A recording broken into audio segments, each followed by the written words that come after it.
Hello and welcome to an advent. Sorry. Hello and welcome to an MIT App Inventor little tutorial thing. So I had quite a bit of trouble figuring this out.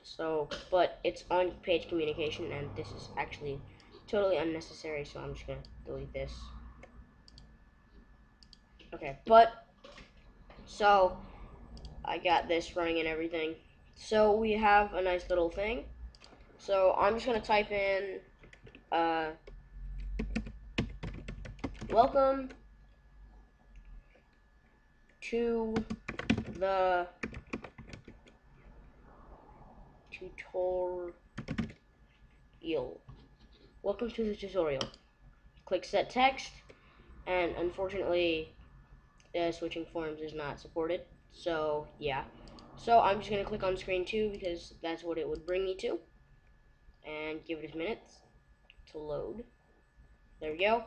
And I press refresh. Welcome to the tutorial. And I can type anything in there I want. And then when I press back, it tells me the same thing. So let me just press back. Oh, I guess I didn't make the back button. Oh well.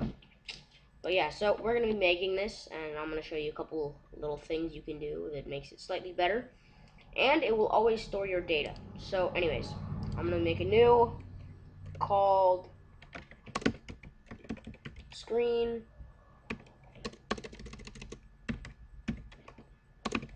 multi-screen tut for tutorial. Multi-screen tutorial. Okay, and this assumes that you know how to get up your app, get your app inventor running, and get the blocks editor open, and get your emulator connected, or your phone or whatever connected and all that, and it made a couple basic apps like Hello Purr, stuff like that. But yeah, if you've done all that and you know all that, let's get building. So first things first, on screen 1, you need a button and a text box. And then up here, you're gonna rename, actually, we just need that, so don't rename the button, but just put set text for the text, and there we go.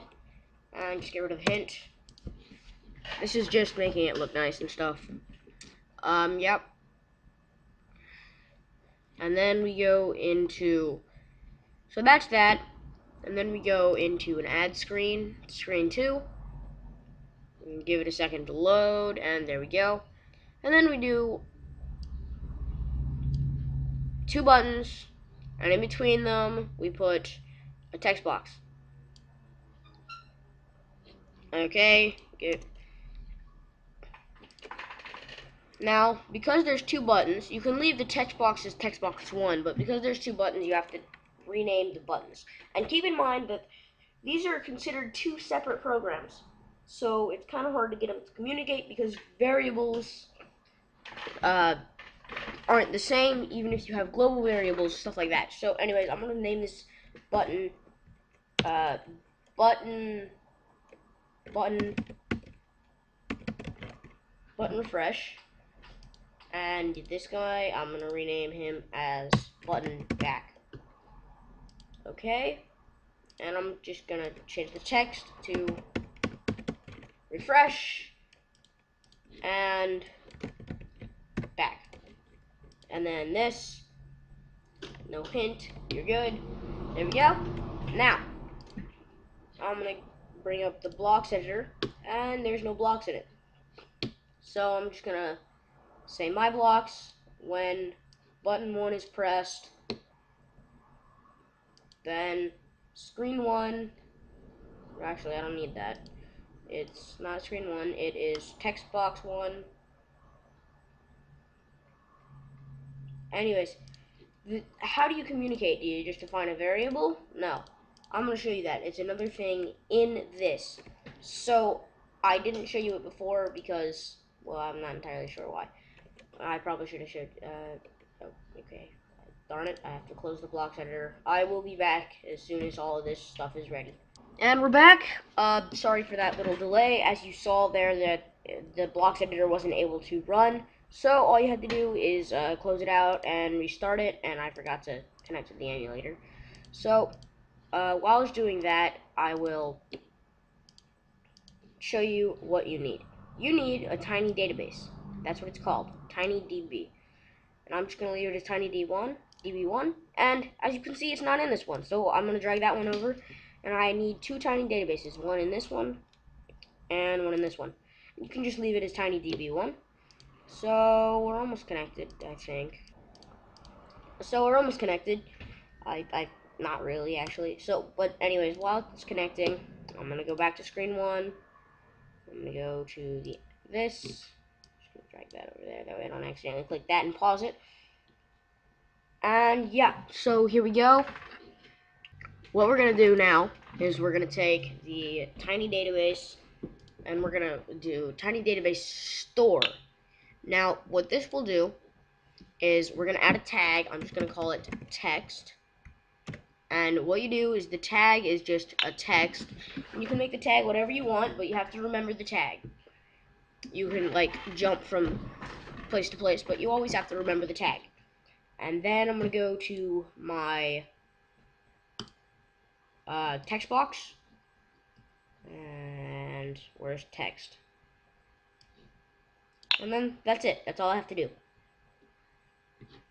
But then there's also jumping to another screen, so I hope you know how to do this, but I'm just going to show you.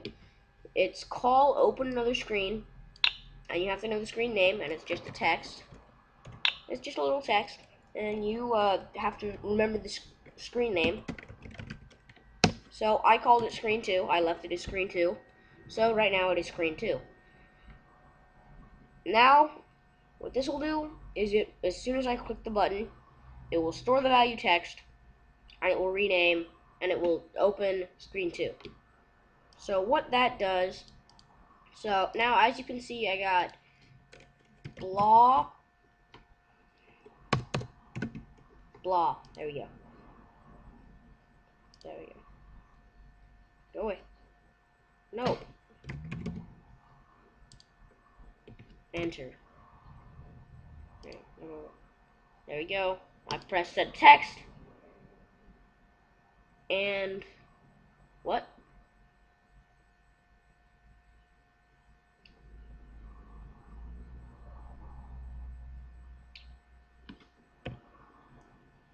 That's weird.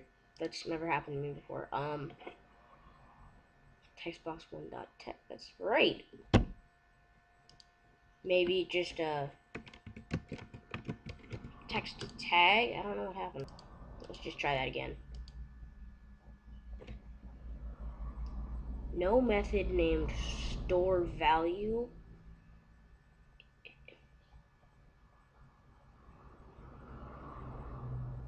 Okay, I'm just gonna. This is weird. Okay, I'm just gonna throw this away. I don't know what was happening there, so I'm gonna try that again. I need a button 1. I need store value as text, and sorry about that. I really don't know what was happening there. Okay, there we go. Okay, so now once it's done connecting, it should. That's creepy. Never happened to me before.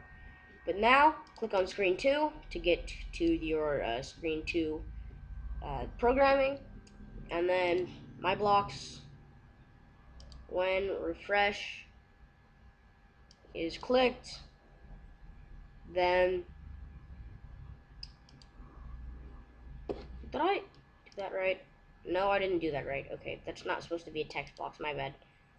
It's supposed to be a label. Hehe. So just get rid of that. Go back to this. Are you connected yet? Almost. And there you go, we're connected.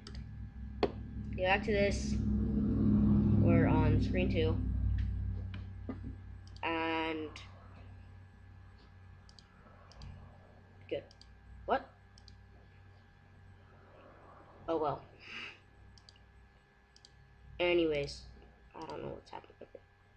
This button. There we go. When the refresh button is clicked, then simply take the label and go down to the label text and simply set it to get value as a text. So yeah, now if I go back to the screen 1, let's hope it doesn't make an error this time. Really? I'll be back soon. Okay, and so yeah, I'm reconnected and everything, and I'm back to this. And I tested it, make sure it works. Now we're gonna add the back really fast. Back button dot click, built in, control, close. Simple as that. Now, as soon as, yeah, so there's another really simple way to do this. Instead of having a refresh button, we can simply do a screen thing, screen2.initialize, and now as soon as it starts, it will set the text to that. So it's a nice little thing. You don't have to have a refresh button. So yeah, have a good day programming. I hope it works for you.